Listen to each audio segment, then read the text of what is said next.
Shabbat Shalom and greetings to the 12 tribes scattered abroad.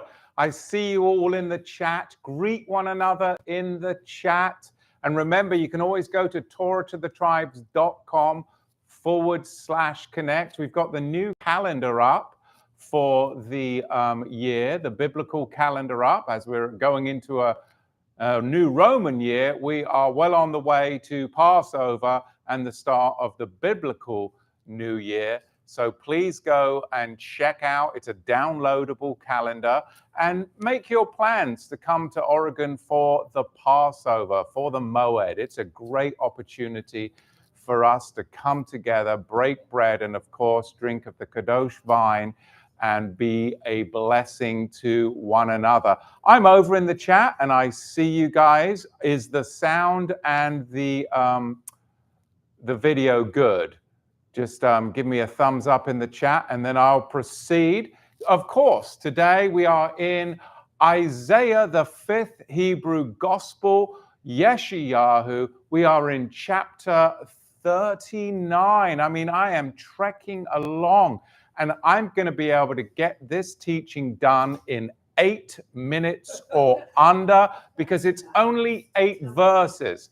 And if you believe that, well, what is that country song? I've got a plot of land to sell you with a sea view in Arizona, something like that. I think that's the George Strait song, isn't it? My sons love to listen to that. Anyway, of course, I'm not going to be able to wrap this up in 8 minutes, but I might be a little shorter than the usual. Bless one another, and please give us some thumbs up before we get started. Hit that notification and subscribe to the ministry channel. Go down in the notes below and please consider donating and supporting financially Torah to the tribes. Those of you that do, thank you so very, very much. This is an exciting time to be living in, is it not? Let's go and jump into the Kadosh holy word of Yahweh. And at that time, Merodach Baladan, the son of Baladan, Melech of Bavel, king of Babylon, sent letters and a present to Hezekiah, for he had heard that he had been sick and had recovered. So the chapter this week begins with the arrival of the Babylonian envoys to King Hezekiah. And it's very interesting. There's a lot to learn in this chapter, especially as we live in the current world that we do. And I love that about the word of Yahweh. It is alive and it is relevant to the days in which we live. So this chapter narrates the visits of the envoys of Merodach Baladan, the king of Babylon. And at this point, King Hezekiah, of course, last week, he was recovering from the severe illness. And Isaiah had prophesied his healing. He's prophesied life extension. Merodach Baladan's interest in Hezekiah's recovery may have been political, though, because he was seeking alliances against the Assyrian threat. Now, we live in a very politicized society, and we have to realize that the countries in which we live in the West, they are also, especially with the fiscal policies that are going on, seeking alliances against other countries that are not set up or established the way our fiscal or war machine is. And we see that very much today. Now, going back to the text, Hezekiah, perhaps he was flattered by the attention, because what he does in this chapter is insane. Maybe he was overwhelmed by the attention, because he goes into the treasury and he displays the treasures of his house to the envoys. Of course, none of you would ever do that, would you? You would never do that. You would never think about filling out a form and signing and swearing under penalty of perjury and displaying everything. We would never think of doing such a thing as that, would we? No, of course we wouldn't. That would be absolutely Babylonian. But then Isaiah delivers a prophecy because he foresees exile. He foresees slavery as a consequence of just opening yourself up to Babylon. We've been trained to do this, brethren, since birth. We have been compelled to do this since birth. And now people are awakening, the great awakening, that there's a better way to live.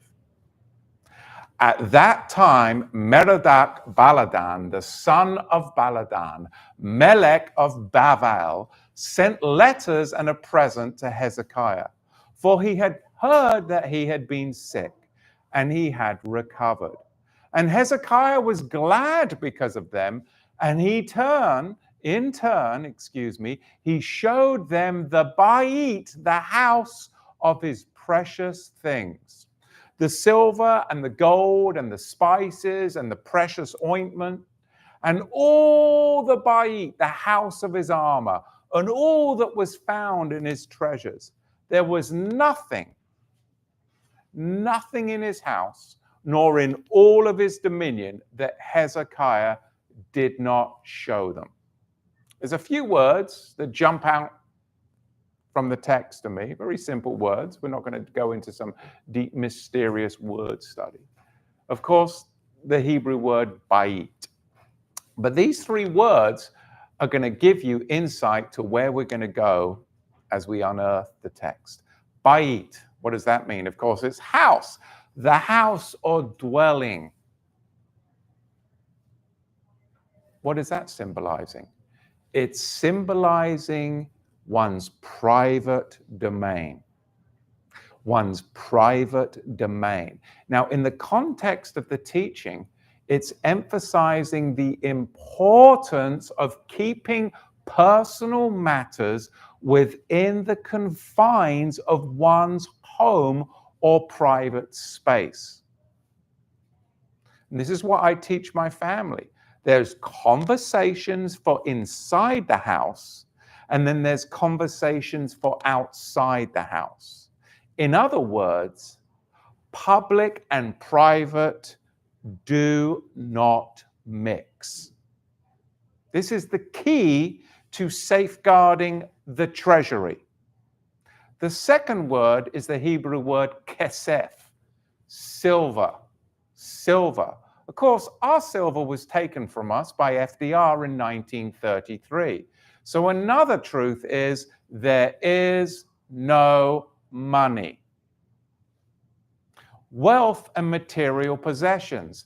Silver, kesef, emphasizing what? The need to guard and keep private the valuable assets one possesses, especially dealing with foreign powers, mystery Babylon. The third word is the Hebrew word marmas. Marmas, armor. Ephesians 6, armor, defensive and protective measures. In the context of the teaching, brethren, Isaiah is suggesting that we take it very seriously. We make it of utmost importance to safeguard one's defenses and vulnerabilities. We don't expose them to external entities like Merodach-Baladan. Because if we do, we've just been told what's going to happen to us. And it's going to happen if we do in Revelation chapter 18. So right here in verse 2, these three words collectively highlight the theme of what? Maintaining privacy, protecting personal assets, and being cautious about what is revealed to the public or external powers. This is how we're taught to live in the Bible. The lesson here is discretion in both personal and political matters to avoid potential negative consequences. One of your biggest downfalls, my biggest downfalls, is social media.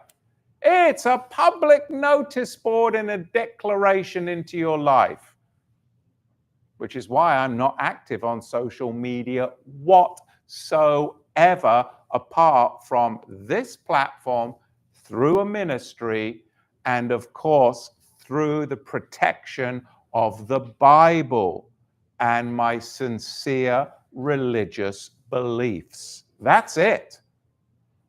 That's it. There's a danger. And that's what the Bible, Yahweh, is teaching us today. There is a danger, and the danger is worldly pleasures. That's the danger. Hezekiah's willingness to display the treasures of his kingdom reveals his vulnerability to the allure of worldly pleasures that will always get you. He let earthly success and recognition divert him from his spiritual path, the narrow road, the small gate, when in reality, he should have remained vigilant. We have to remain vigilant, especially in 2024. We must remain vigilant, and we must see the potential spiritual consequences of our actions of bearing all to Mystery Babylon. Keep the public public and the private private. They do not mix. We have been compelled since birth to mix them. And that was Hezekiah's downfall. Look at verse 3. Then came Yeshayahu the Navi to Melech Hezekiah, and he said to him, what did those men say? And where did they come from? And Hezekiah said, they have come from a far country to me, even from Babylon. Then he said, what have they seen in your bait, your house? And Hezekiah said, oh, they've seen everything.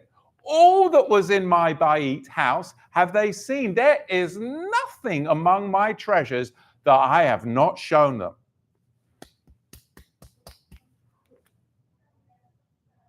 How do we do that today? Social media, filling out government forms, self-confession forms under penalty of perjury. And whatever you do, if you have to put that social security number down, then just know that you opened the door wide open to expose yourself, because that is the index into Mystery Babylon. So the whole rule of the game is play the game of commerce without using that number, because anytime you do, you just hadlan bedlam yourself. Did I say hadlan bedlam? Merodak baladand yourself. Merodak baladand yourself. You see, these are the thoughts that come from the text. Hezekiah's decision to showcase his wealth without seeking divine counsel. You see, the world will always try to compel you through fear, force, fear and force, fear and force. And a sense of urgency. You've got to do this by this date. You have to do this. Pause. Seek divine counsel. It really highlights the tension between temporal and eternal wisdom. Keep the private in the private. Keep the public in the public. And if you are going to go into the public, use an entity to interface with the public, never yourself, and never a social security number. Use an entity. There are lots of them to use. When you fill out a government form or put down your social security number, like I said, you just merodek badland yourself. And if you do that, just know that's what you're doing. Don't do it without knowing what you're doing so you can make wise choices. Because if you own anything and it's tied to a social security number, then you don't own it. Merodach Baladan does. And when he's ready, he will claw it back and he will take it back whenever he wants at a moment that you least expect it. It's a tough message, huh? Look at verse 5. Then said Yeshayahu Isaiah to Hezekiah, hear the word of Yahweh Sevot. See, the days come that all that is in your Bait and that which your Avot fathers have laid up in store until this day, they shall be carried away to Babylon. Nothing shall be left, says Yahweh. Really? You'll own nothing and be happy. That's the Great Reset. That's George Soros. That is the globalists, and that's their goal. Why? Because they came from Babylon. This whole system is Mystery Babylon, the system of commerce. Verse 7, and you and your sons that shall come from you, whom you shall bring forth, they shall be taken away, and they shall be officers in the palace of the Melech of Bavel, the king of Babylon. Then said Hezekiah to Yeshayahu, Isaiah the prophet, Tov, this is a good word of Yahweh which you have spoken. He said, moreover, for there shall be shalom and emet, truth in my days. We've all made mistakes. We have all made mistakes. This is not a message of condemnation. Hezekiah made a mistake, but once the prophet revealed the truth to him, he said, you know what? The word of Yahweh is good. The word of Yahweh is good in which you have spoken, and there will be shalom and there will be truth in my days, because I'm not going to make those mistakes that I did in the past again in the future. Changed direction. Play the game differently, because we're on the Monopoly board, brethren. Throw away the boot and pick up a different token. Exchange the funny money for something of actual substance. But we didn't read the instruction manual. Isaiah's prophecy about the Babylonian exile emphasizes to me, and I hope to you, accountability. The accountability to which we will be held for public actions. If you place yourself in the public, you will be held accountable for it. And they will strip that thing bare, because they are ravenous wolves. Ravenous wolves. They will strip you to the bone. That is the goal of the public. Our choices then have consequences, how we play the game of commerce. And the text emphasizes the importance of spiritual discernment when we play the game, especially because we're dealing with Babylon here. We are dealing with a den of iniquity. Hezekiah's response to Isaiah's prophecy reveals a humility, though, does it not? He's like, you know what? Now that you've shown me, I accept that word as truth. Hezekiah's response, it was humility, even in the face of judgment. This is my life. The spiritual lesson here, for me, maybe for you, is a reminder to value humility, especially in times of prosperity, because it all can be stripped to the bone, especially if you made the mistake of putting it in the public. You see, there is definitely a delicate balance between engaging with the world and maintaining spiritual integrity. The spiritual lesson encourages us, I think, to navigate the world. We're in the world, but not of the world. To navigate the world with spiritual discernment. Never let your guard down. We must make spiritual decisions even when we play Monopoly. Understanding that our interface with the world should align with spiritual principles. We weren't taught to do that. Here's the boot, go play the game. The boot being the silly token, which has all the liability. Isaiah 39 serves as a mirror reflecting the intricate interplay between the political, the personal, the public, and private dimensions of human life. I'll repeat that. There is a political, there is a personal, there is a public, and there is a private dimension of human life. And if we don't understand that, we're going to get raided and sent into captivity. So, I told you I'd get this done in under 8 minutes. How long have I been going? Oh, I've already blown that then. So, let's look at the text now, seeing as I've blown the under 8 minutes thing, in a modern perspective, with a modern perspective on privacy, but also government. And then how do we engage with the world without being in the world? Well, Isaiah tells us, and that's what's awesome.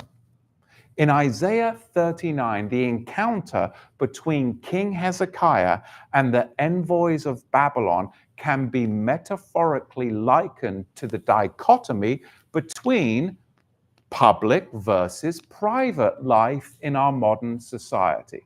So let's look at a few things. Number one, public engagement. That is likened to displaying the treasures.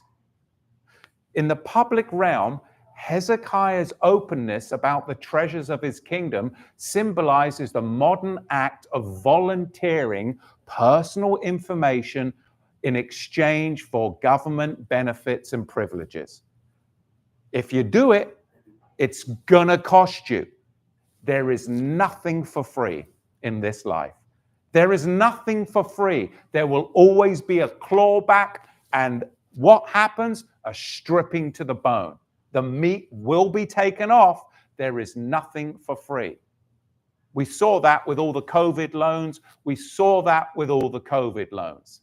Just as individuals often share personal details on public platforms or government forms, Hezekiah inadvertently exposes his kingdom's wealth to Babylon.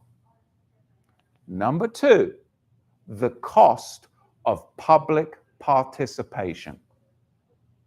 Number two, the cost of public participation, the mark of the beast. Looking at the parallel of the mark of the beast, metaphorically, it suggests that engaging in public systems marked by an indexer, identifiers like the Social Security number, comes at a cost. Just like Hezekiah revealing his treasures, people will find themselves obligated to disclose personal, private information for societal benefits, compromising their privacy and their family's security. Why do you think they want to give your children a Social Security number? At the bloody hospital. So then you can save a couple of bucks by putting them on a self-report tax return form. Why would we do that? Because we were trained to, without question. Number three, private life. keeping secrets. The call here then is to live in the private. And it echoes to me the modern sentiment of maintaining personal privacy. This involves conducting private dealings confidentially, akin to keeping one's treasures from the public eye. It aligns with the idea of limiting public disclosures to protect personal autonomy. And it's not illegal, it's a choice. It's a choice. But since 1933, they don't want you to know it's a choice, because in 1933, everything went public because we were compelled prior to 33, well, actually in March 9th, 33, to turn in our private transaction substance, gold and silver, constitutional money, in exchange for a public number and public debt notes. And whoever created them, they have the power to pull them back. But before that, people could have private transactions. Number 4, operating through entities. The goal of ownership and control. Interface with the public through an entity. Conduct public activities through entities. This aims at minimizing our personal exposure. Privacy in public transactions, off the public record. The emphasis is what? Isaiah is trying to teach us here how to live our life as believers. Not like the world. We're in the world, but not of the world. The emphasis on keeping everything off the public record. This resonates deeply with me, especially within modern society, when everything is so public with social media. We should have concerns for privacy. Oh, because you're hiding something? No, because I don't want to be in the public. I don't like the general public. I'm not a part of the general public. I'm a part of the privately private. I'm a citizen of heaven. There's nothing wrong with that. The idea is to be minimizing public disclosures, avoiding government forms, and refraining from self-confession invitations. Promote a more guarded approach to personal information and disclosure. That's what Isaiah is really saying to Hezekiah and to you and to me. Isaiah 39 then really becomes a metaphorical narrative addressing the delicate balance, and it is a delicate balance, between public and private life. But know it, and then structure it and adjust. And once you come to the knowledge of the truth, say, you know what, that's a good word. That's a good word. And now I know how to live in peace and truth. Because the other way, that was chaos. And I was always looking over my shoulder. But now you don't have to. You see, the text, the Bible is suggesting that while engaging in societal structures may bring benefits, oh sure, we should exercise severe caution to protect our privacy, similar to Hezekiah's inadvertent exposure of his treasures to Babylon. So the Bible to me is a warning to modern day concerns about personal autonomy, privacy, and the potential costs of participating in public systems. Oh, Matthew, I don't have anything in the public. No.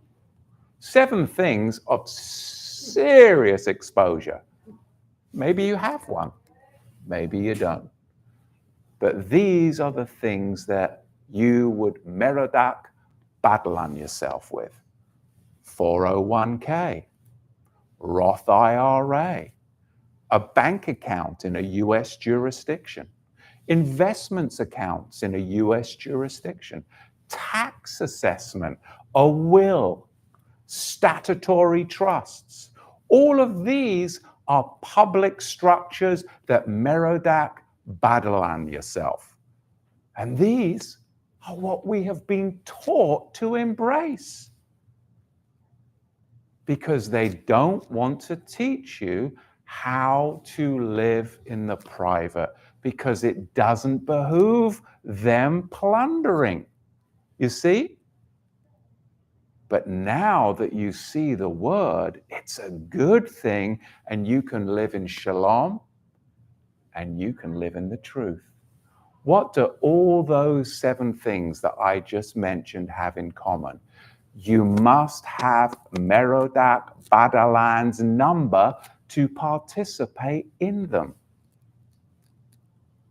You must have Merodach Badalan's number to obtain any of those 7 things that I've just mentioned.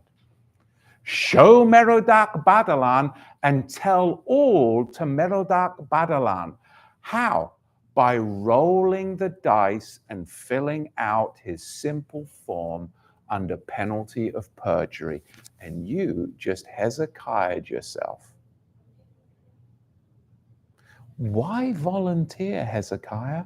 Why volunteer to display your treasures to Merodach Badalan, the synagogue of Satan, and enter into a public controversy? Because that's what it is. It's a public controversy. There's a better way to live. Shalom and truth. We need to embrace a thoughtful and intentional approach to being in the world, but not of the world. And it is not just a spiritual concept. It is a commercial, or should be a commercial, lawful reality. That's what it should be. Balancing the necessity of societal engagement, being in the world, with the imperative of safeguarding personal autonomy and privacy, but not of the world. You won't get this in the church because it's all spiritual. And they're one of the biggest ones of taking benefits and privileges and signing up for all the crazy, which is why they're a 501c3, because they get the benefits and privileges, and they gave up a right for a benefit and privilege. Why would we do that? Because we were all taught to do that, myself included. This is about strategic decision-making, Hezekiah. Not being complacent, Hezekiah. It's about mindfulness, Hezekiah. And be aware, do not enter into Mystery Babylon participation or public participation. And a discerning use of entities will contribute to a more empowered and secure way of living in the days we live. I have an advantage over many of you because I grew up in another country. I can do things that maybe it's a little bit more technical for you to be able to do, but you can still do it. You can still do it. They're offering all kinds of amazing programs in other countries, all kinds of amazing programs that you can take access from and use even in this country. We need to secure the way of living in the days we live, because things are about to change. And it might just prevent you and I and our descendants being plundered and taken into captivity. So in conclusion, there's 4 rules to the game. There's 4 rules to the game. Number 1, there is no money. What? How's that possible?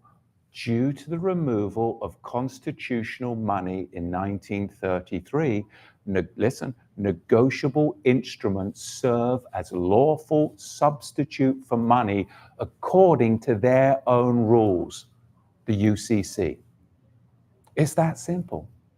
Number two, public and private do not mix. Number three, do not participate in a public controversy. And number four, stay in honor at all costs. That's how you win the game. Look at verse 6. See, the days come that all that is in your Bait house and that which your of old fathers have laid up in store until this day, all of your generational wealth, everything is going to be carried away to Babylon, and nothing shall be left. When? Revelation 18 then. When? Revelation 18 then. For in 1 hour so great riches is to come to naught, and every shipmaster and all the company in ships and sailors, that's admiralty maritime, that's commerce, and as the many as trade by sea stood afar off. We're in an international admiralty maritime commercial system, brethren, and they will stand far off. And they cried when they saw the smoke of her burning, saying, what city is like unto this great city? And they cast dust on their heads, and they cried, and they wept, and they wailed. And they said, alas, alas, the great city, wherein we made rich all that had ships in the sea, that's the seas of commerce, by reason of her costliness, for in an hour the whole market is gonna crash. It's called the Great Taking or the Great Reset, and it is right around the corner. Just as they confiscated the gold in 1933, today they have securitized everything. Everything.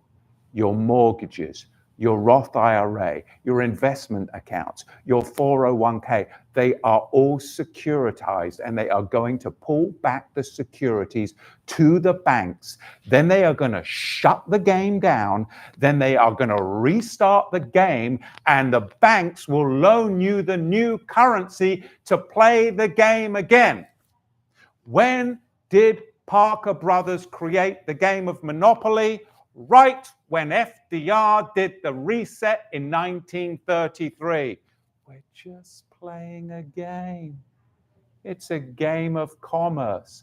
And if you know how to play the game, you will love it. You will love it. But if you don't, you're going to jail, to Mystery Babylon, to captivity. The bone is going to be stripped. That's what I've got for you. There's a lot to marinate on just in 8 verses. I apologize, I was unable to do it in under 8 minutes. But you know me, always trying to stir up a controversy. Well, there you go, brethren. I don't know what else I've got for you, except I'll come over to the chat. Lots to think about, though. Lots to think about, brethren. We live in a very strange world, do we not? If you have something that you would like to pop up in the chat, now's a good time to do it. And you can redline me at TorahToTheTribes.com. All right.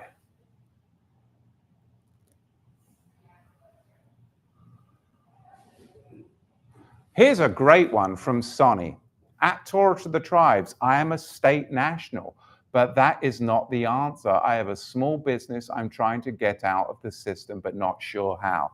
Again, you know, that's the thing that was taught to some of us that were looking is, you know, a change of status. But we don't actually need a change of status because we will already have it from our Creator.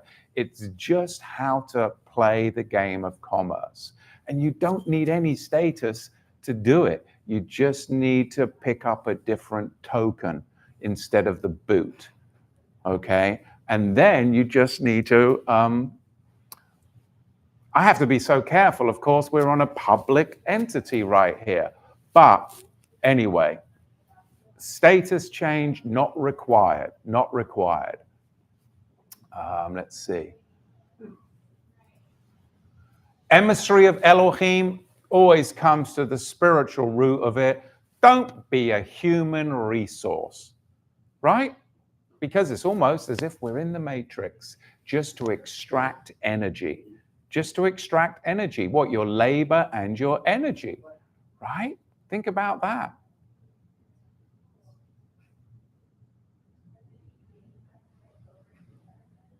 If you want more information, then maybe when you go to Shabbat Fellowship, which is a great place to hang out, they meet 9 o'clock in the morning, Pacific Standard Time, every Shabbat.